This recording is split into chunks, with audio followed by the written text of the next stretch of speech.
I love being itchy. Didn't realise it was a Joe Rogan show. You watch old people fuck? I'm ready. How is the lighting on my face? Beautiful. Beautiful. Hello and welcome to this episode of Luke's Man Cave here at Good Guys Garage, where we are continuing the fastest Nürburgring car ever in the world. On this episode, we're going to put the rear subframe together with all fancy new brakes and stuff, and the front steering rack, we've modified that. Let's go to the car, see what we've done. Part of getting ready for the new LMP1 car that BMW should have built, but we're building here, right, so the rear subframe has come down. We're happy with that, happy with the geometry and everything, but it needed a little bit of a freshen up.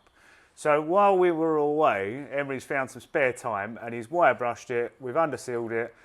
We had our super special painter to come in and paint it in Boston green, which is matching the rest of the car. Right, that's enough intro. Let's go do some stuff.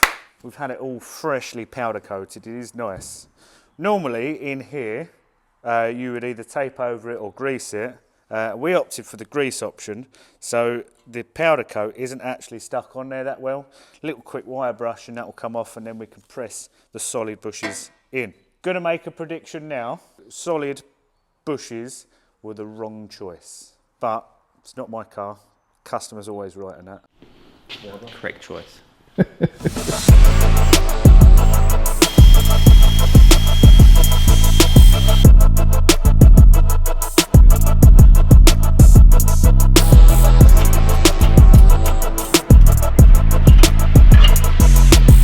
That is solid bushes fitted.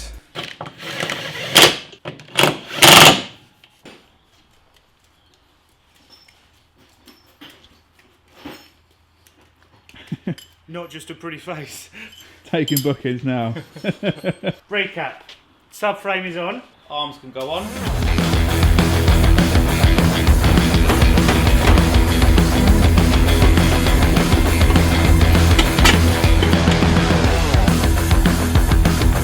Trailing arm.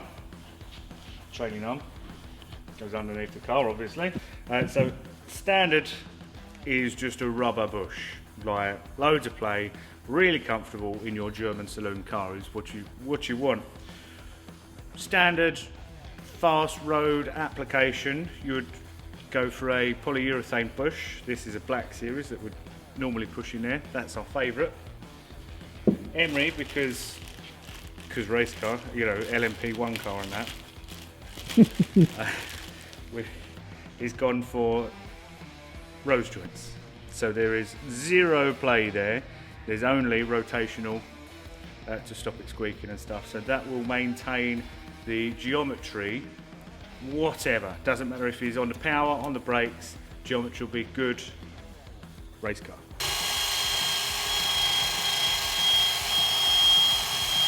Emery, these spherical bearings that are a waste of money, do they go outside in or inside out? Outside in. Outside in, like that. One more question.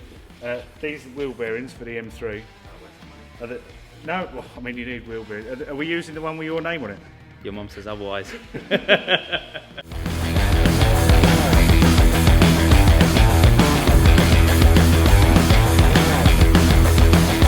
Fun fact for you. Rose joints were invented by Oliver Cromwell in the War of the Roses to help horse carriages travel faster. Approximately 10 hours later. I'm not gonna lie, Luke. I've seen old people fuck faster than this. You watch old people fuck?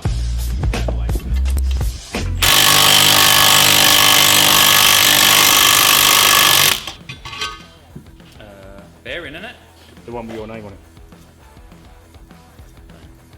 Just being careful. Some bearings have a magnet on one side for the ABS pickup. This does not matter. In the words of Tommy Cooper, just like that.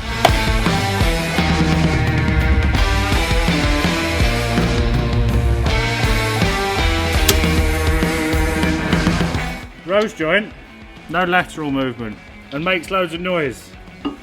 100%, right, you've heard it here, he's going to rip the fucking floor out of this.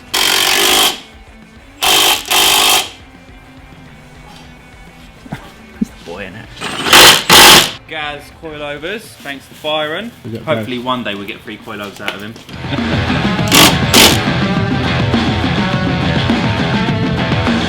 M3 is coming now with this lower arm, second-hand ones, well, pre-used, brand used. Hardly used. That goes in there, that goes up there, job done.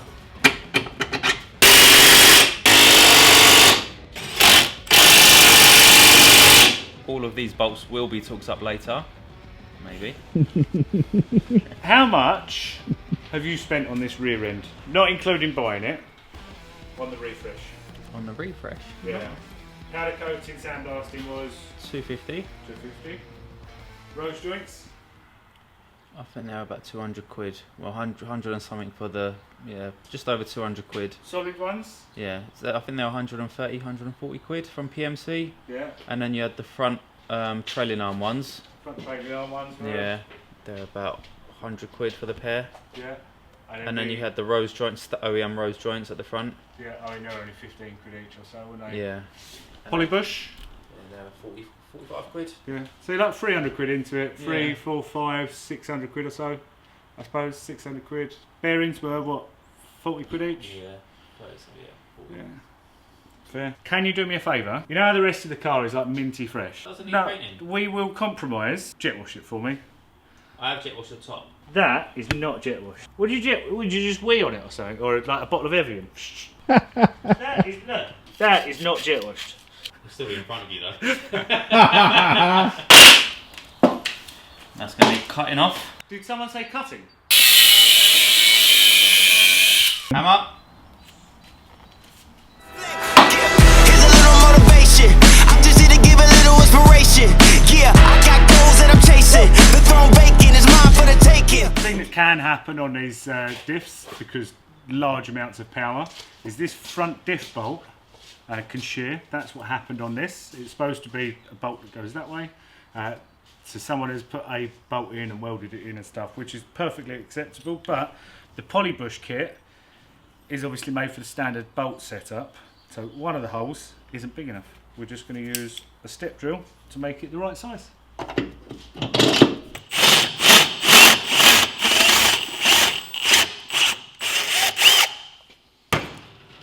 Easy as that. Just like that. Just like. Are we jet washing this one? Right then.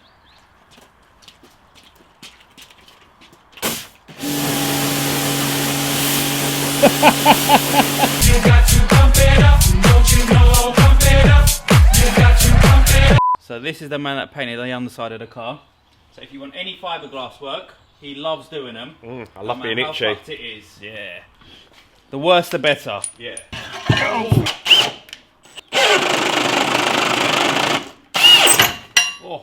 Whoa.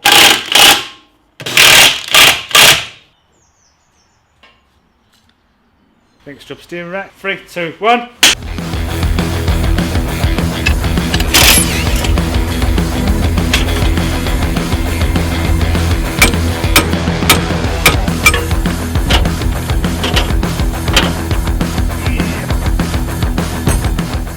So the problem we've got, we're fitting the electronic power steering to the E36. All of the wiring loom and the everything is set up to run electronic power steering. E36 is considerably narrower than the F30. If we was just to run this steering rack and shorten it in somehow, the geometry would be wildly off and it would be fucking undrivable. So what we've done, world first, I'm fairly sure, is we've shortened the steering rack by 115 millimeters.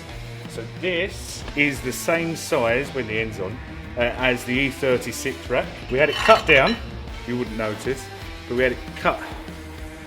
And then half of it had a male thread, the other half had a female thread, M18 they managed to squeeze in there. And then we had a welder weld it up, although I can weld reasonably well, because this car is going to do about 200 mile an hour. And what I didn't want to happen is this fall apart down foxhole at 200 mile an hour and lose my best mechanic. The best mechanic, silly cunt. Right, so what we're going to do is we're going to fit this into there, but they are different. Lovely. this ginger cunt's made it in the video. Gosh, at least I got me hoodie on. Yeah. Oh yeah, rapping.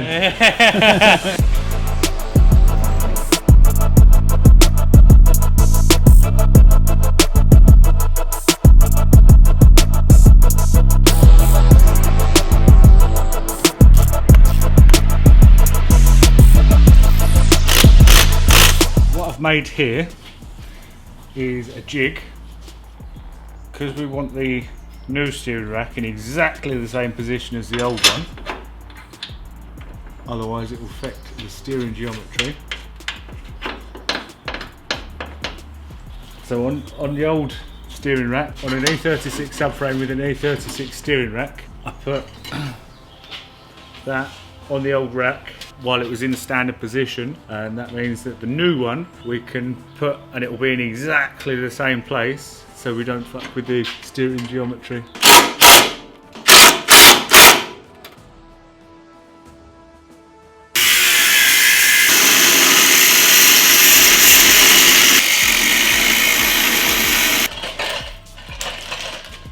Don't you know, pump it up, you got to pump it up, don't you know, pump it up.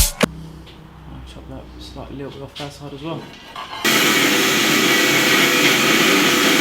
Right, so what we've done, E36 front subframe, we made a jig, so this little C section here fits in the same place on the 36 rack, so when we've fitted the F30 rack, the electronic one, we know it's in exactly the right place. If we get it off by even a millimetre, say, that will mess with the whole feel and the geometry of the vehicle. So when you're going over bumps and you're racing, it's going to be more lively, which is no good. What we want is safe, reliable. Right, so the next step in this endeavour, now the new steering rack is in exactly the right place, is we need to make some little tags to weld to the new rack to the old subframe, so it can't move, and we're winning.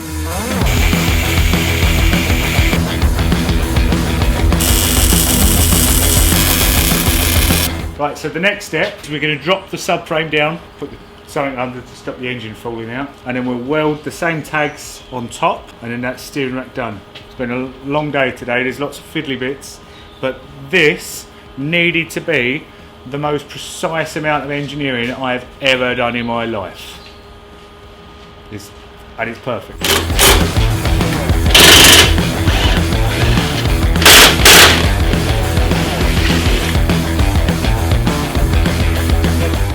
Right, as you can see, we've got the subframe off, jig's still in place, it's in exactly the right place. So we're going to whiz these bolts out one at a time, a little brace in there, weld that in one at a time, and then we're going to take the rack off. There's a few things that I need to trim up, like them, they're now surplus to requirements, they can come off completely. Take a few of these edges off and then it can go back on.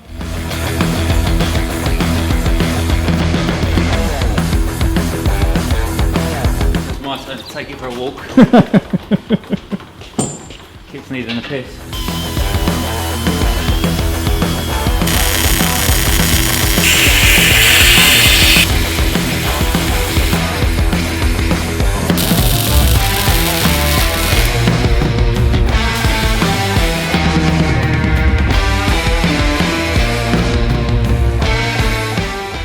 We've had some decent progress today, yeah. Back ends together-ish. Just need to buy them very expensive discs. Steering rack's done. I genuinely, I lost sleep over that steering rack. They needed to be right, because otherwise my name would be mud.